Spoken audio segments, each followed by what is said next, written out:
우리 2주간 우리 수련회로 우리 섬겼는데요. 좋으셨죠? 네, 감사합니다. 네, 찬양팀이 너무 힘들까봐 제가 찬양 인도를 했는데요. 괜히 했어요. 너무 힘드네요. 박자를 못 맞춰가지고 저 앞에 있는 저 윤호랑 우리 성화자매가 어쩔 줄 몰라 하더라고요. 그래서 네, 되게 미안하네요. 네. 네, 오늘 그리고 싱어로는 우리 제자훈련 받는 우리 자매님들이 좀 섬겨줬습니다. 괜찮았죠? 네, 너무 좋죠?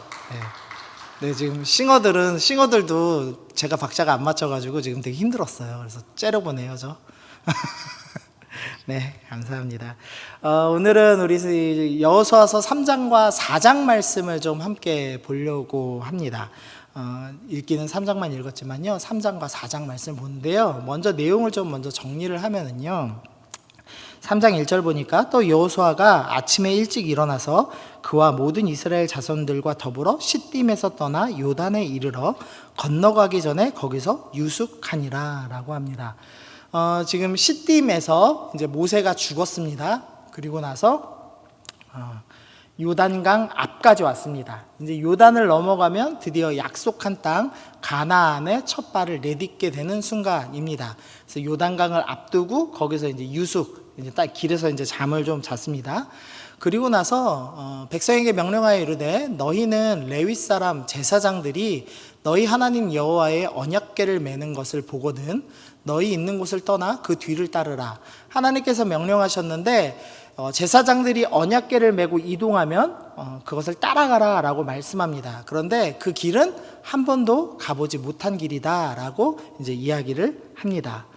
15절에 요단이 곡식 거두는 시기에는 항상 언덕이 넘치더라 라는 구절이 있는데요. 무슨 의미냐면 이 요단강은 이 계절에 따라서 이 물이 흐르는 양이 많이 차이가 납니다. 그러니까 평소에는 너비는 한 3m, 깊어야 한 1m밖에 안 되는 강이거든요. 1m니까 허리 조금 높게 오는 강이겠죠. 그리고 폭도 좁으니까 평소에는 이 얇은 데만 잘 고르면은 쉽게 그냥 걸어서 지나갈 수 있는 땅입니다. 그런데 지금 이 이스라엘이 지나가려고 하는 이 시기는 물이 넘치는 시기였습니다. 이스라엘에서 가장 높은 산이 헤르몬산이라고 부르는 데인데요. 거기에 눈이 녹는 시절입니다. 그럼 눈이 녹은 물이 쭉 내려가면서 이 3m밖에 폭이 안 되던 곳이 1km 가까이 폭이 늘어나고 당연히 그만큼 깊이도 이제 깊어져서 절대 사람이 맨몸으로는 지나갈 수 없는 강이 됩니다. 근데 지금 이 요단강물이 가장 많은 그 시기에 요단강을 건너는 일을 지금 하고 있습니다. 그래서 궤를 맨 제사장들의 발이 물가에 잠기자 곧 위에서부터 흘러내리던 물이 한 곳에 쌓이고 물은 온전히 끊어지더니 백성이 여리고 앞으로 바로 건널세. 하나님께서 기적을 일으켜 주셨습니다. 그래서 언약궤를 맨 제사장의 발이 요단강에 닿자마자 이제 물이 멈췄습니다. 그래서 한 곳에 쭉 쌓이고 이 지나갈 수 있는 곳이 마른 땅이 되어서 지나가는 장면이 오늘 3장과 4장의 주요 스토리입니다. 그리고 나서 이제 4장 8절에서 요단 가운데에서 돌 12를 택하여 자기들이 유숙할 곳에 가져다가 거기에 두었더라. 무슨 말이냐면 이 요단강을 지나가면서 강 안에 있던 돌, 바위 12개를 취해가지고 12개를 가져다가 이제 도착한 가나안 땅 앞, 길갈이라는 지역인데요. 거기다가 12개의 돌을 쌓았습니다. 그리고 9절 보니까 여호수아가 또 요단 가운데 곧 언약궤를 맨 제사장들의 발이 선 곳에 돌 12를 세웠더니 또 거꾸로 돌 12개를 이번에는 요단강 안에다가 12개를 세워서 우리 조상들이 이제 이후에 후손들이 볼 때 이 이스라엘 사람들이 지금 요단강을 지났다라는 표시를 하기 위해서 돌 12개를 요단강에다 세웠습니다. 그러니까 지금 하나는 요단강 안에다가 12개를 넣어놓은 거고요. 그 다음에 하나는 밖에 있는 길갈이라는 지역에 돌 12개를 세우는 스토리입니다. 그러니까 사실 그닥 어려운 스토리는 아니죠. 이미 이스라엘은 홍해를 건넌 경험이 있는 백성들이었습니다. 홍해는 사람이 맨몸으로 절대 건널 수 없는 큰 강이었거든요. 그래서 너무 크기 때문에 바다라고 불리는 그런 강이었는데 이 이스라엘이 하나님의 은혜로 그것이 갈라지고 마른 땅을 건넜던 경험이 있습니다. 근데 요단강은 홍해에 비하면은 정말 피라미 같은 정말 작은 강에 불과합니다. 물론 요단 강에게는 가장 물이 많은 시기였지만 그래도 사실 요단강이 끊기는 것은 이스라엘 입장에서 볼 때는 홍해만큼의 큰 기적은 아니었습니다. 그런데 굳이 여호수아가 이 구절을 반복하여 자세히 기록하고 그뿐만 아니라 돌 12개를 하나는 요단강 안에 또 하나는 요단강 밖에다가 세워서 이 일을 계속 기념하고 기억하려는 일이 오늘 본문에 적혀 있는 겁니다. 그래서 이 본문이 왜 이렇게 중요하게 적혀 있지에 대해서 우리가 좀 살펴보려고 합니다. 오늘 본문에서는 그래서 세 가지의 강조점이 나옵니다. 하나는 이제 요단을 걷는 의미에 대해서 좀 강조하고 있고요. 그 다음에는 언약궤라는 단어가 반복하여 기록하고 있습니다. 그래서 3장에서는 9번, 4장에서는 7번이나 기록되면서 이 언약궤가 움직인 것이 큰 의미가 있다라는 것을 본문에서 좀 드러내고요. 그 다음에 12돌을 쌓아서 기념한 것이 또 하나의 중요한 포인트라고 할 수 있습니다. 그래서 이 세 가지에 대해서 오늘 함께 좀 살펴보는 시간을 갖도록 하겠습니다. 먼저는 요단을 건넌 의미를 좀 살펴보겠습니다. 이 이스라엘 입장에서는 홍해를 이미 건넜기 때문에 요단강을 가르고 건넌 것은 이렇게 큰 기적은 아니라고 했죠. 그래서 이것은 사실은 이스라엘 백성에게 보다는 가나안인들에게, 가나안에 있는 7 족속들에게 더 메시지를 던져주는 것이 큰 의미라고 할 수가 있습니다. 바알 신화를 잠깐 좀 살펴보면은요, 바알이라는 신 알고 계시죠? 바알은 주님이라는 뜻을 가진 용어입니다. 그런데 이 신이 이제 비의 신이고 번개의 신이라고 불리는 신이죠. 그 신이 있고, 그 다음에 이전에 이 바알이 온 신의 왕이 되기 전에 강과 바다의 신 얌이라는 신이 또 있었다고 해요. 이 가나안 신화에 의하면. 이 두 신이 싸웠습니다. 그리고 바알 신이 승리를 해서 이제 신들의 왕이 되는 것으로 스토리가 시작이 됩니다. 고대 근동에서는 항상 이 바다의 신이 혼돈의 신으로 보여집니다. 이 지중해의 바다에 이제 고기 잡으러 나갔다가 갑자기 파도가 치면서 사람들이 죽고 하니까 늘 바다는 통제되지 않는 혼돈의 무엇이다 라고 이제 생각을 했습니다. 그래서 보통 바다라고 하면 항상 악한 것이 튀어나오는, 악마가 튀어나오는, 악한 신이 튀어나오는 곳으로 보통은 묘사를 합니다. 그래서 가나안 신화에도 이 지금 물의 신이 아주 혼돈의 신으로 묘사되고 있고, 이 혼돈을 물리친 바알이 모든 신들의 왕이 되었다라고 설명을 합니다. 근데 그리고 나서 이 바알이 왕이 되자마자 이 여름 가뭄과 죽음의 신 모트라고 하는 신이 나와서 나도 신들의 왕이 될 만한데 왜 바알이 신이 됐느냐라고 하면서 내가 왕이 돼야 된다라고 주장을 합니다. 그래서 이 바알을 꼬드깁니다. 그래서 자기의 본거지인 지하세계로 바알을 초대하고 거기서 이제 죽음의 신 모트와 바알이 싸움을 합니다. 근데 거기에 계략에 말려들어서 바알이 죽임을 당하게 됩니다. 신들의 왕이었는데 죽은 겁니다. 비의 신이었는데 죽은 겁니다. 비의 신이 죽으면 어떻게 될까요? 비가 내리지 않겠죠. 그러니까 지금 이 가나안 신화는 이 가나안에 있는 계절에 대한 설명을 하는 건데요. 여름이 되면은 가뭄이 오고 비가 멈춘 것을 바알이 죽음의 신과 싸워서 졌다, 이제 이런 식으로 표현을 하는 겁니다. 근데 이때 이제 바알의 누이면서 아내인 전쟁의 신 아낫이라는 여신이 태양신의 도움을 받아가지고 바알의 시신을 되찾습니다. 그리고 나서 이 전쟁의 여신 아낫과 죽음의 신 모트가 싸움을 합니다. 근데 아낫이 승리해요. 그래서 죽음의 신을 다 조각조각 내서 땅에다 흩어 뿌립니다.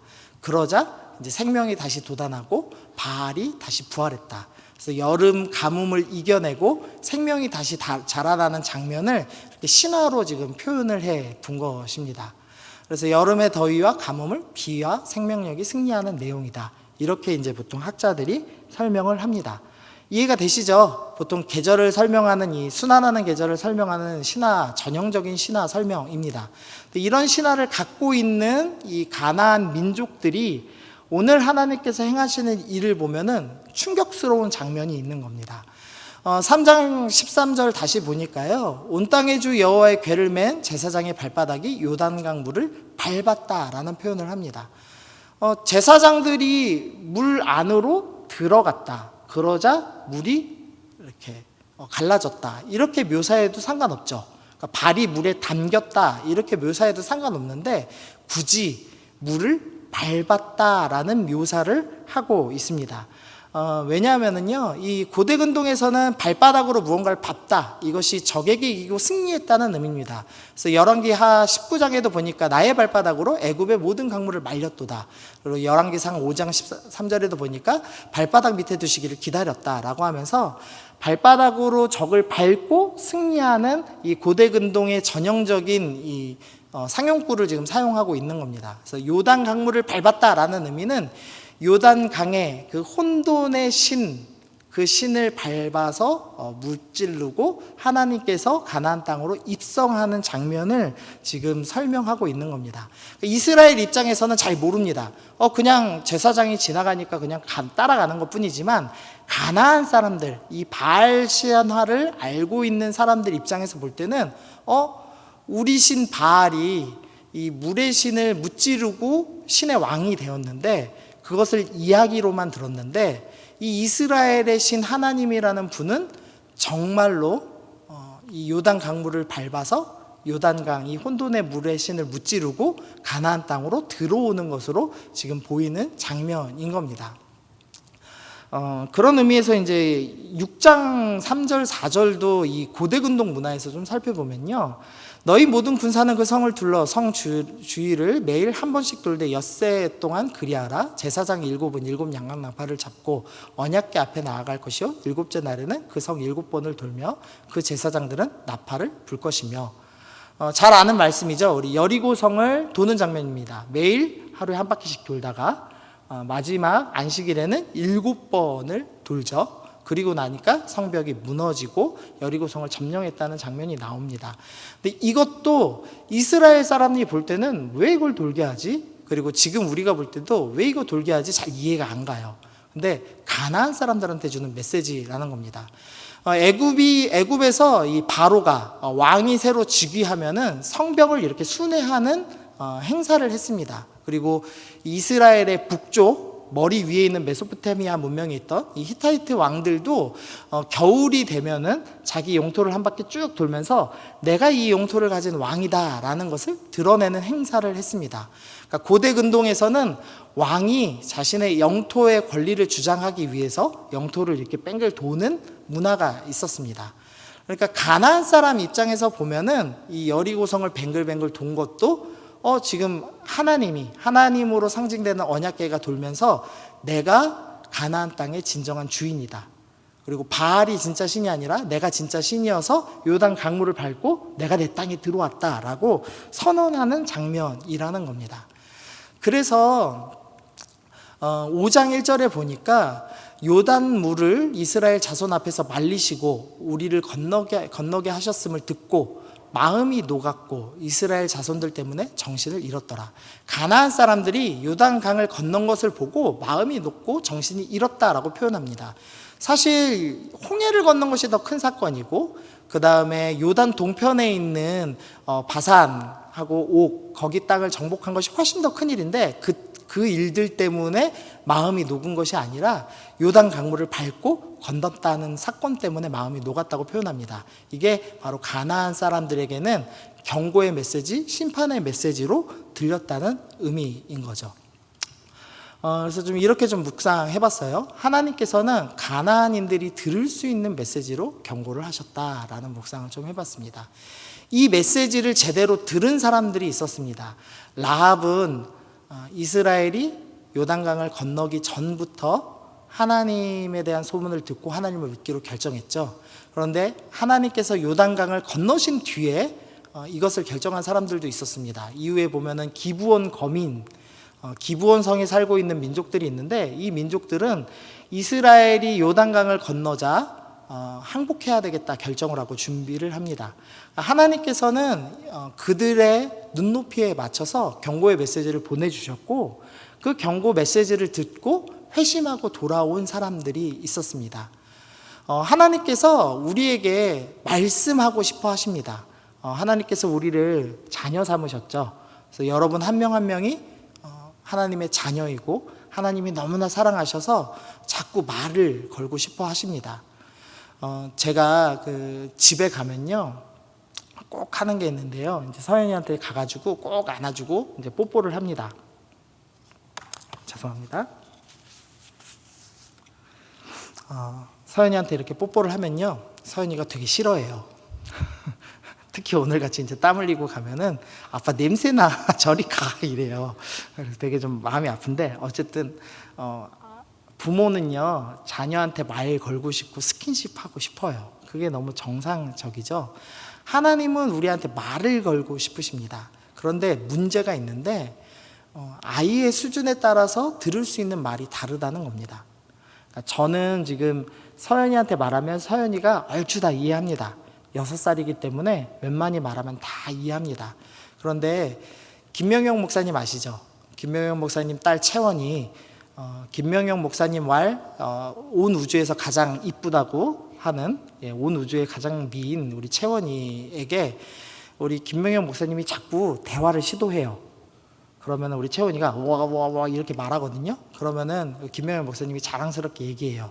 채원이가 나의 말에 반응을 했다고, 응답을 했다고, 얘는 천재인가 보다고 뻔뻔하게 얼굴색 안 변하고 얘기를 하거든요. 부모의 수준이 있더라도 부모 수준의 말을 아이한테 하면 이해를 못합니다. 그래서 아이 수준에 맞게 말을 해야 되죠. 그래서 하나님께서 가나안 민족, 하나님의 말씀을 전혀 모르는 민족에게 그들의 신화, 그들의 문화 수준에 맞춰서 경고 메시지를 지금 전달해 주셨다는 겁니다. 근데 이 하나님께서 이렇게 메시지를 전달하시는 것을 가나안 민족에게만 사용하느냐? 그건 아니겠죠. 우리에게도 하실 때가 있어요.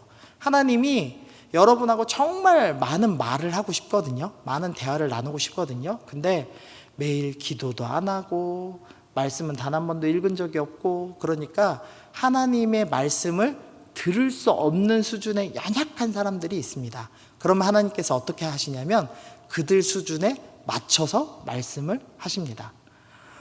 제가 중고등부 사역을 할 때 이제 중등배가 하나 오더니 자기가 게임을 끊어야 되겠대요. 그래서 왜 끊어야 되겠냐고 그랬더니 일주일 내내 한 번도 못 이겼대요. 근데 그거를 이거는 주님이 나한테 끊으시라는 사인인가 보다고 그러더니 이제 그 게임을 죽이더라고요. 그리고 나서 놀이 나오니까 놀을 깔긴 했는데 어쨌든 그 중학생 아이가 자기 수준에 맞게 하나님께서 말씀하셨다고 해석을 한 거죠. 우리 삶 가운데 때때로는 하나님께서 그렇게 말씀하시기도 합니다.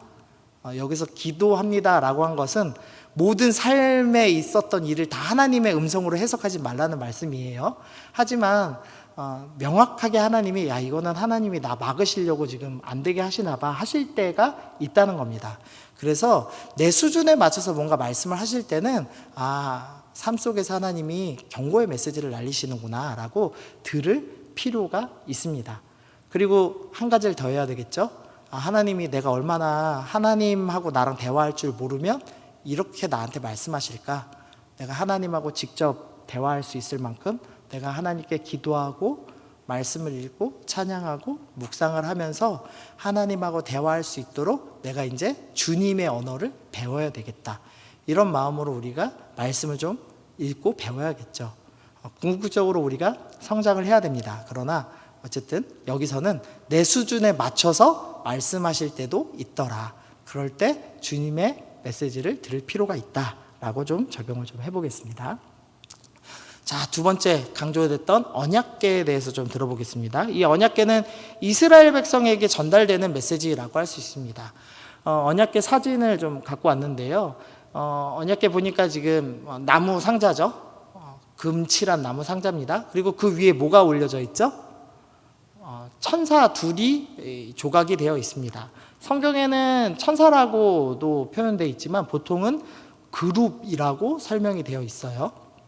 우리가 이렇게 그룹으로 모이다 할 때 그 그룹, 영어로 그 그룹은 아니고요. 그냥 원어로 그룹이라는 단어로 천사를 표현합니다. 참고로 이 신천지랑 이 기독교랑 한번 이 논쟁 붙은 적이 있거든요. 근데 이 신천지 사람들이 그룹을 이 모임으로 이해해서 영어의 그룹으로 이해해가지고 읽어가지고 한번 큰 창피를 당한 적이 있었어요. 그러니까 여러분도 이 성경을 읽을 때 그룹이 조각돼 있다 이 표현을 볼 때 이게 무슨 소리지 이렇게 순모임 한 건가 이렇게 해석하면 안 되고 천사를 조각했구나 이렇게 이해하시면 돼요. 어쨌든 이 언약궤가 있고 그 위에 천사가 조각돼 있고 그 다음에 금 고리를 이렇게 양쪽에다가 나무 막대를 해서 4명이 이렇게 메고 다닐 수 있게 제작이 되어 있습니다. 근데 이 언약궤의 의미가 있는데요. 민수기 7장 89절 보니까 모세가 회막에 들어가서 여호와께 말하려 할 때 증거궤 위, 속죄서 위에 두 그룹 사이에서 자기에게 말씀하시는 목소리를 들었다라고 합니다. 지금 그림 보면 이해되시죠?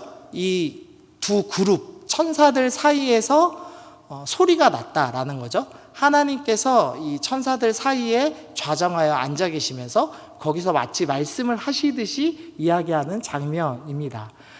그래서 사무엘하 6장 2절 보니까 굵은 글씨만 보시면요, 그룹들 사이에 좌정하신 만군의 여호와라는 표현을 씁니다. 이 이스라엘 사람들은요, 언약궤, 이 조각된 두 천사 사이에서 하나님 말씀이 들렸기 때문에 이 언약궤는 하나님의 보좌다, 하나님께서 앉아 계시는 의자다라고 생각을 했습니다. 그래서 하나님을 묘사할 때 하나님은 이 두 그룹 사이에 좌정하신, 앉아 계신 하나님입니다 라는 표현을 종종 사용하고 했습니다. 그러니까 언약궤는 하나님 앉아 계신 의자다, 이렇게 이제 생각하시면 돼요. 근데 지금 이 언약궤를 메고 제사장들이 앞서 나가고 있습니다. 그리고 제 백성들이 뒤를 따르고 있죠. 그러니까 백성들의 눈에 볼 때는 언약궤가 앞서간 것은 왕이신 하나님께서 지금 자신의 보좌에 앉으셔서 약속의 땅에 향하여 가장 먼저 앞에 가시는 분으로 보이는 겁니다. 하나님께서 앞장서 가시고 약속의 땅의 문을 여시는 분으로 묘사가 되어 있는 거죠. 또 의미를 좀 살펴보면요, 히브리서 9장 4절을 보니까 금 향로와 사면을 금으로 싼 언약궤가 있고 그 안에 만나를 담은 금 항아리와 아론의 쌍난 지팡이와 언약의 돌판들이 있다라고 되어 있어요. 히브리서 말씀에서 언약궤 그 상자 안에 들어있는 3가지 물건에 대해서 설명을 합니다.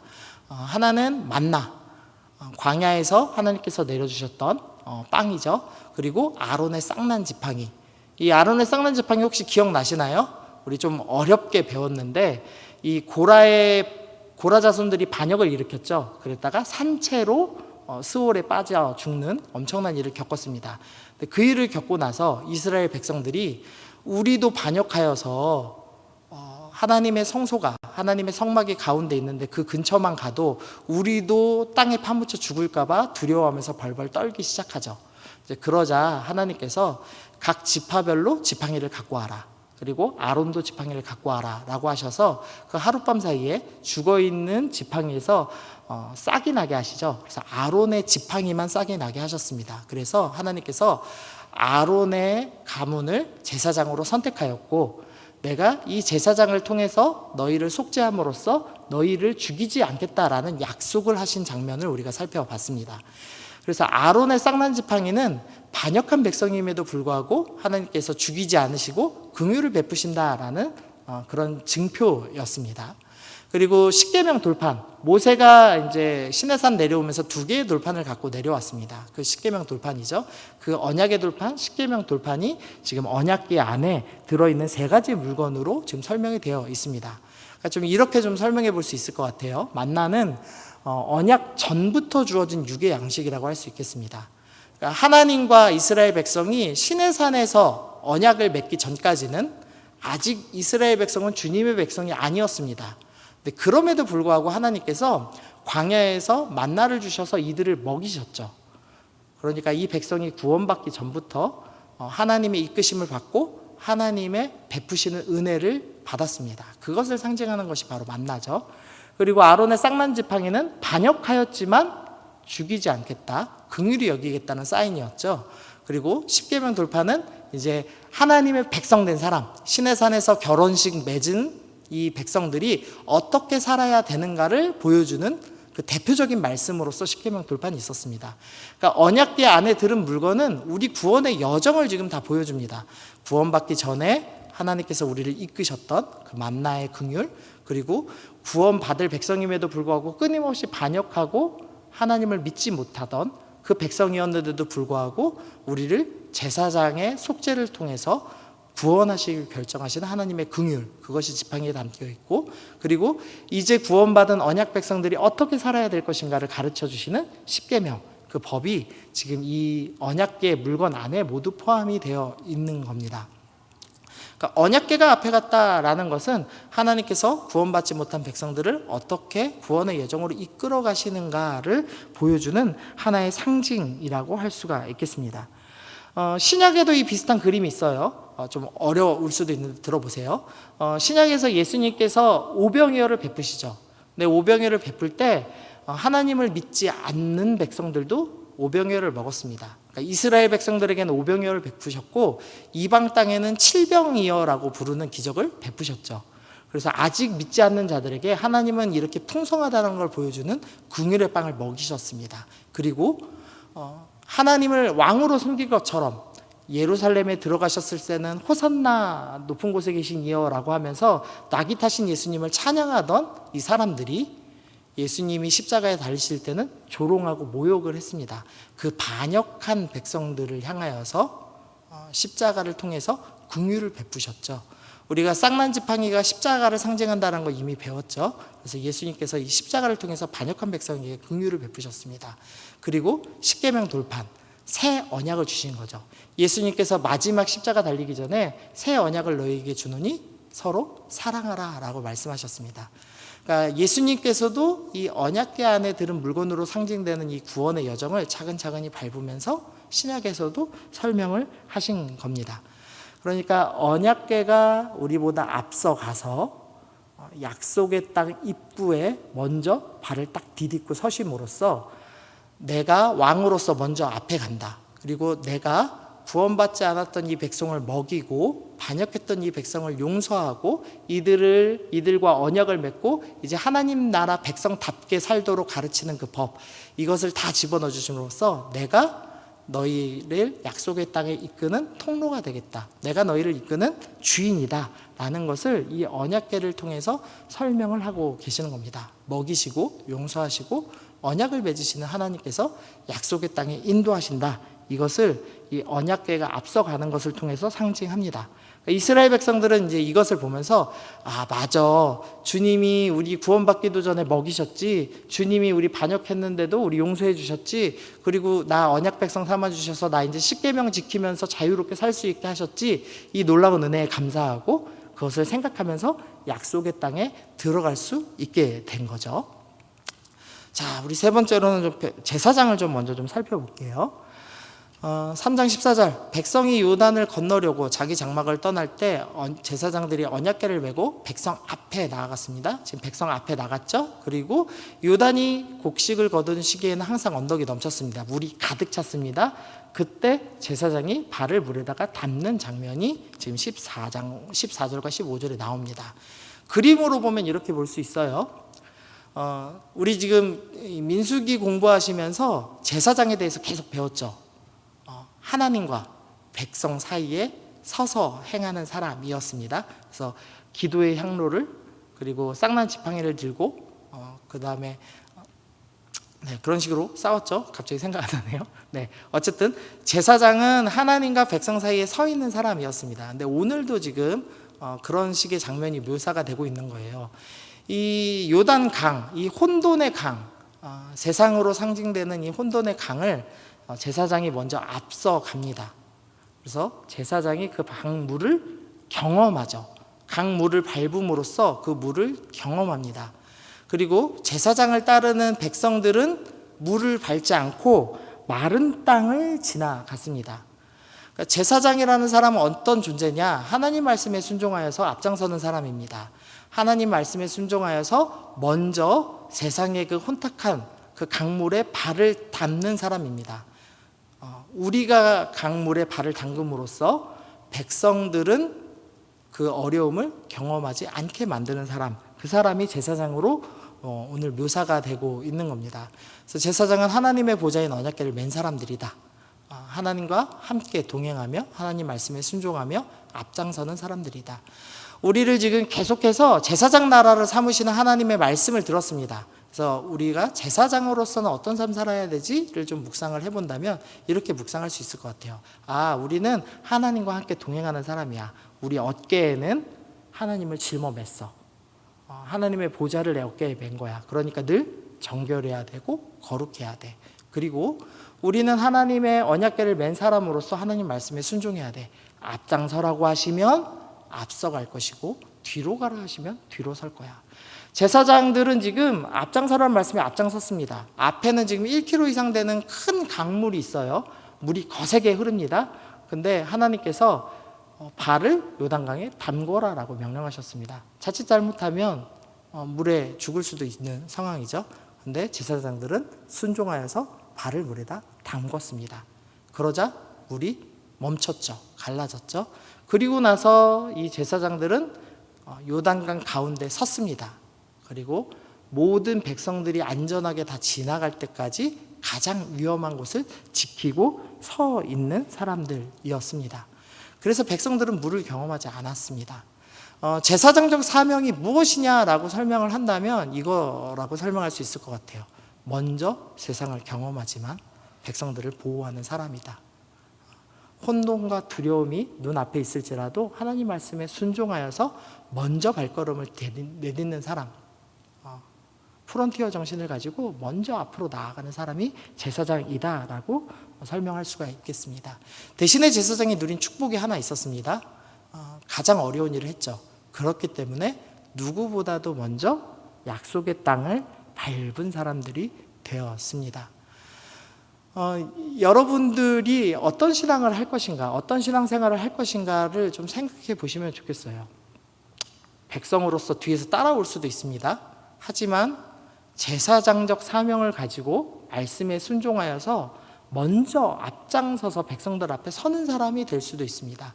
먼저 서는 사람은 여러 가지 어려움을 겪을 겁니다. 물이 발에 당기는 것처럼 두렵고 떨리는 경험을 해야만 합니다.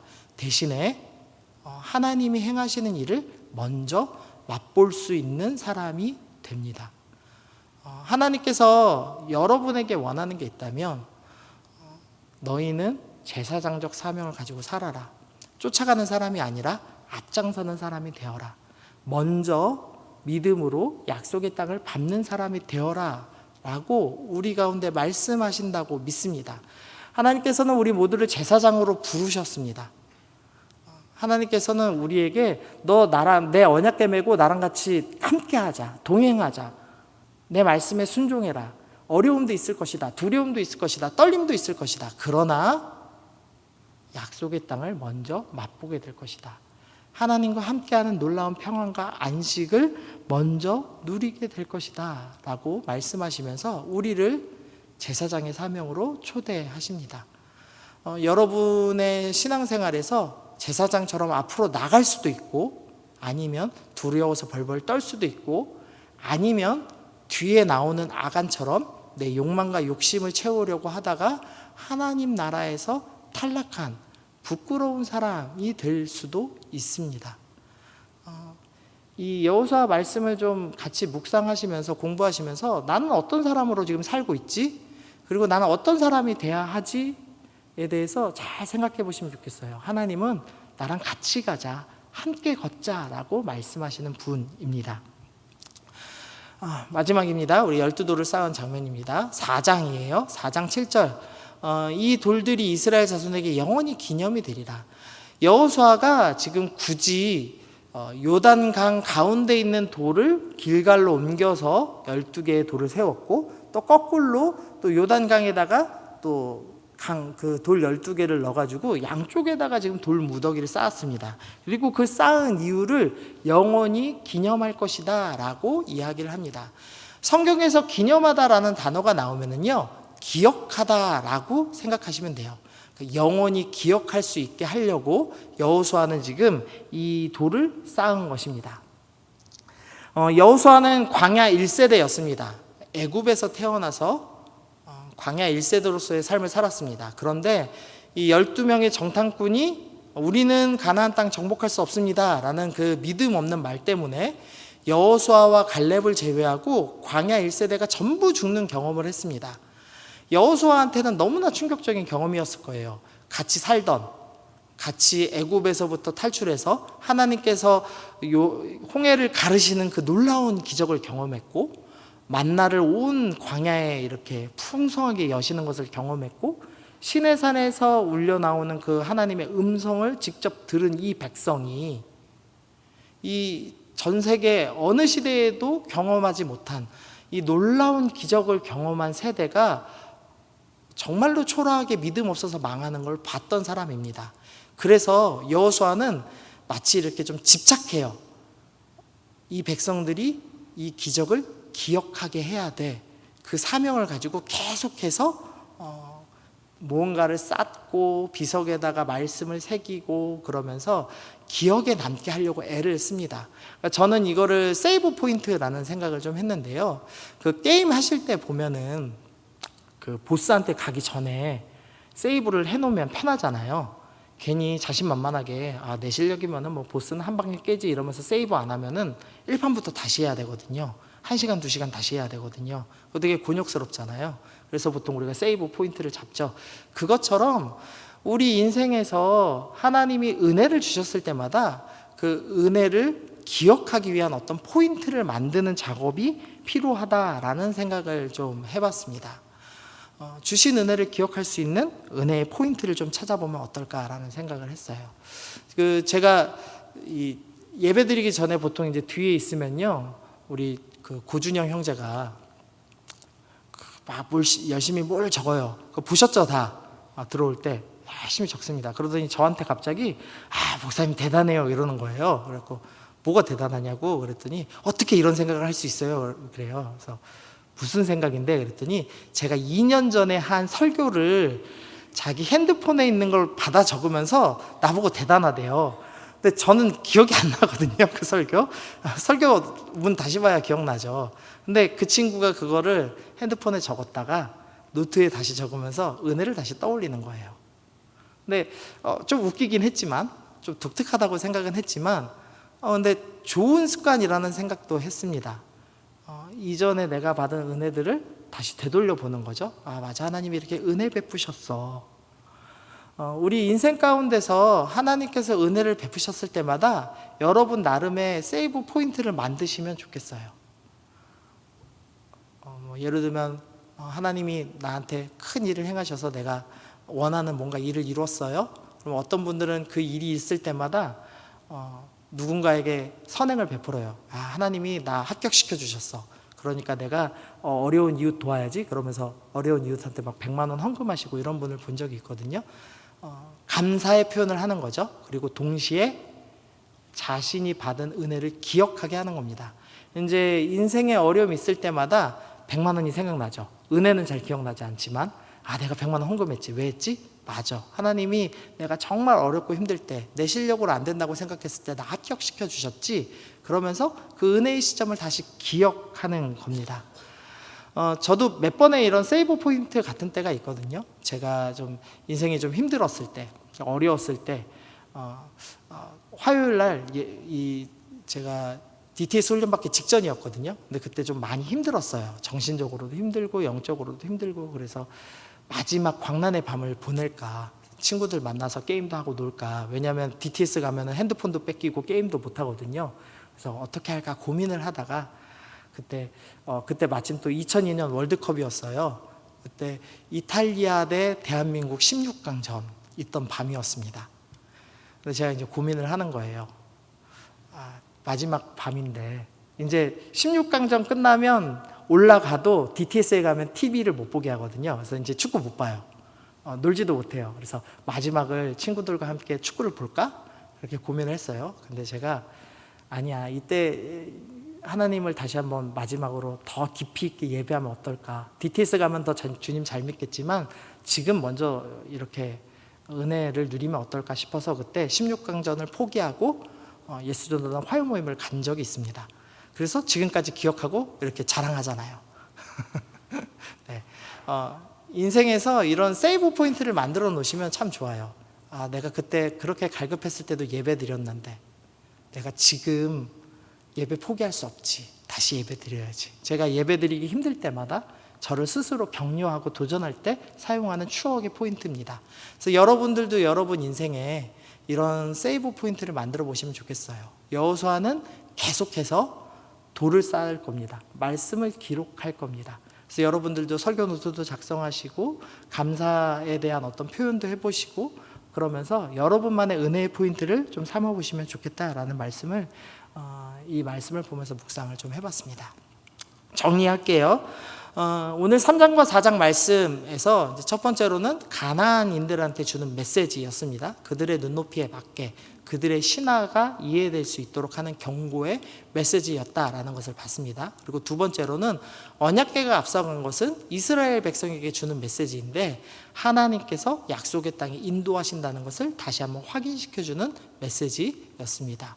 그리고 제사장에 대해서 우리가 좀 생각해 봤죠. 제사장의 사명을 가진 사람은 말씀에 순종하여서 앞장서서 발걸음을 내딛는 사람들이었습니다. 그래서 앞장서서 내미는 사람들도 있고 뒤따라가는 사람들도 있고 거기서 배신한 사람들도 있었다라는 것을 생각을 좀 해보시면서 나는 어떤 사람이 되어야 될 것인가 고민해 보셔야 되겠습니다. 마지막으로 그러기 위해서 믿음의 세이브 포인트를 만드시기를 바랍니다.